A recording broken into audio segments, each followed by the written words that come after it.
Progress. Hello everyone. Today we are going to see how the index method works. We can use the index method to return the first occurrence of any value.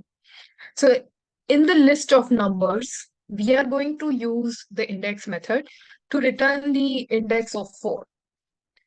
So it the format is similar to count. We have to give a variable to store an output of the method, of the index method. I is equal to numbers dot index, and in an input, we are going to give 4.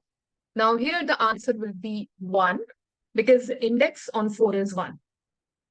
And we are going to print I. So as we can see, the answer is 1. If we want to print the index of 6, we'll get the output of 0, 1, 2, 3. We are going to get, so let's just check if it works. We are just going to give the input value as 6, and then we are going to print I. So now we can see the output is 3. So index only returns the first occurrence of the value, and count returns the number of occurrences of the particular element.